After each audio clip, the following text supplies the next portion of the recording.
किया तो टॉपिक मेरा यही था, क्या ईश्वर होते हैं। तो एक व्यक्ति ने कहा आप मानते हैं? तो मैंने कहा हाँ मैं विश्वास करता हूं। तो बड़ा दिलचस्प सवाल उन्होंने मुझसे पूछा। उन्होंने मुझसे कहा कि आपने कभी अनुभव किया है? तो मैंने कहा नहीं। तो उन्होंने बोला जब अनुभव नहीं किया तो मानते कैसे हैं? जो चीज देखी ही नहीं कभी उस पर इतना विश्वास क्यों? कुछ सेकंड में चुप रहा। फिर मैंने उनसे एक सवाल पूछा। मैंने उनसे पूछा कि जहर से क्या होता है? वो बोले मृत्यु। तो मैंने बोला आपको कैसे पता? आपने कभी अनुभव किया है? तो बोले नहीं। तो मैंने कहा आपको मालूम कैसे है? तो कहने लगी लोगों से सुना है, जिन्होंने खाया उनकी मृत्यु हो गई, जिन्होंने खाया वो मर गए। डॉक्टर्स कहते हैं कि जहर से मृत्यु होती है। तो मैंने कहा मरीजों की मानी, डॉक्टर की मानी तुमने? बोले हां। तो मैंने कहा वेद पुराणों की मानो जिसमें लिखा है कि है। उन ऋषि मुनियों की मानो, उन साधु सन्यासियों की मानो जिन्होंने अनुभव किया है। तुमने नहीं किया लेकिन किसी ने तो किया है। अगर अनुभव ही आधार है, किसी और के अनुभव को मान सकते हो तो ऋषि मुनियों के अनुभव को मान सकते हैं, वेद पुराणों में जो लिखा है उसको मान सकते हैं। साथियों मैंने उनसे पूछा कितने लोग ईश्वर को विश्वास करते हैं। 200 लोगों का एक सेशन था गोवा के अंदर, एक रिजॉर्ट में मैं प्रोग्राम कर रहा था। आउट ऑफ 200 195 लोगों ने कहा वी बिलीव इन गॉड। 5 लोगों ने बोला हम लोग विश्वास नहीं करते। और मुझे उनकी बात पे कोई हैरानी नहीं हुई। बहुत सारे लोग हैं जो नहीं मानते और उनको अपनी बात रखने का पूरा अधिकार है। तो मैंने उन 5 लोगों से कहा आप कैसे विश्वास करेंगे? तो उन्होंने बोला अगर कोई सबूत कर दे, कोई सबूत दे दे तो हम लोग मानने लग जाएंगे। मैंने कहा सबूत तो मैं तुमको आज दे सकता हूं और अभी दे सकता हूं और यहीं दे सकता हूं। तो उन्होंने बोला दीजिए फिर। मैंने बोला आप सब खड़े हो जाइए। वो सब लोग खड़े हो गए, 200 लोग। मैं उस बैंकेट हॉल से लेकर उनको गोवा के रिजॉर्ट में बाहर ले आया। बाहर बीच का किनारा था, अलग कर दिए गए। 195 लोग अलग किए गए, 5 लोग अलग किए गए। मैंने एक व्यक्ति से सवाल किया, जो 5 लोग ईश्वर को विश्वास नहीं करते थे उनमें से एक व्यक्ति से मैंने सवाल किया कि आप कहां रहते हैं?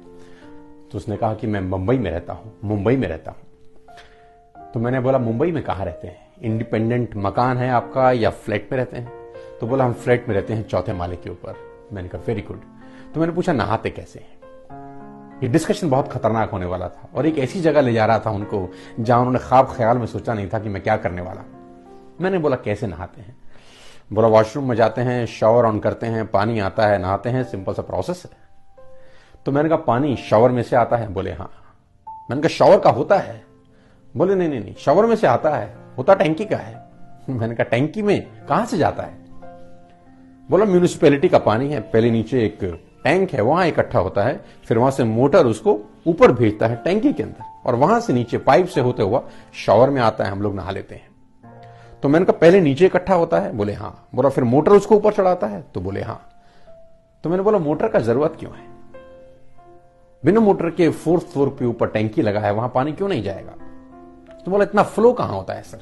इतना फ्लो नहीं होता कि 4थे माले पे 50 फुट के ऊपर पानी अपने आप स्वतः चला जाए, ग्रेविटी प्रॉब्लम करता है।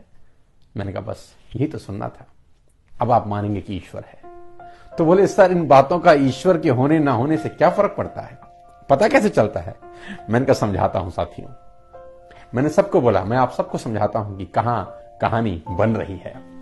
मैंने बोला ये पास में ही नारियल का वृक्ष है। जिस व्यक्ति से मेरा डिस्कशन हो रहा था मैंने कहा ये पास में नारियल का पेड़ है, अब आप जाइए और मोटर ढूंढिए जो मोटर पानी को नीचे से 50 फीट ऊपर नारियल के अंदर पहुंचा देती है। पानी नीचे से ऊपर जाता है, 50 फुट ऊपर नारियल के फल के अंदर वो पानी जाके जमा होता है। आपको मोटर ढूंढ के लानी है।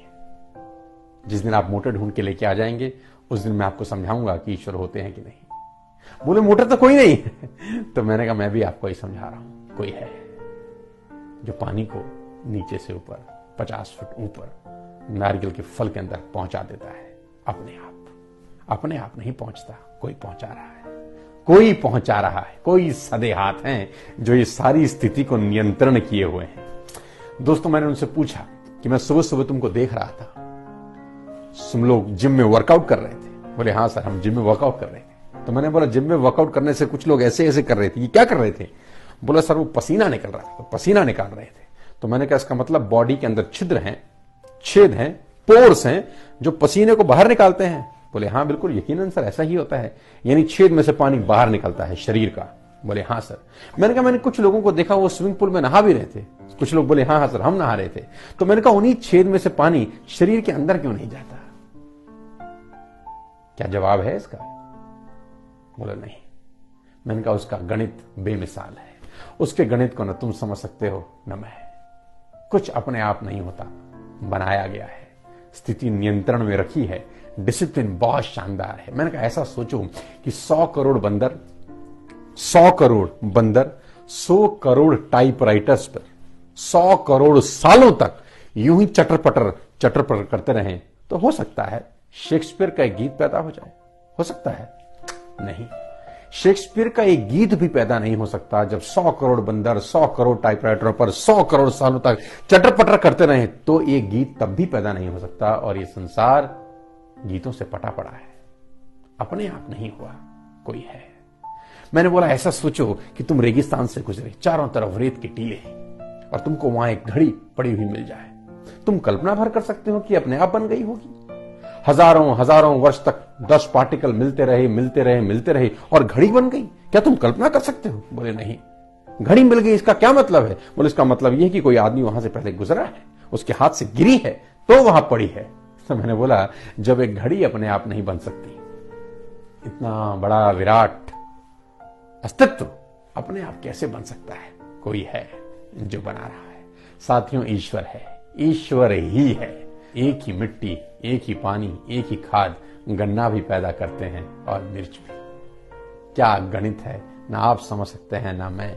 छिलका कैसे फल को बांधे हुए है, छिलका कैसे फल को बांधे हुए है, फिर भी फल के अंदर रस चला जाता है। कैसे जाता है? कोई गणित नहीं है। तू शाहों को गदा, गदा को बादशाह कर दे। साथियों तू शाहों को गदा, गदा को बादशाह कर दे। घटाने और बढ़ाने में तेरा इशारा काफी है। वही है, वही है, वही है। धन्यवाद।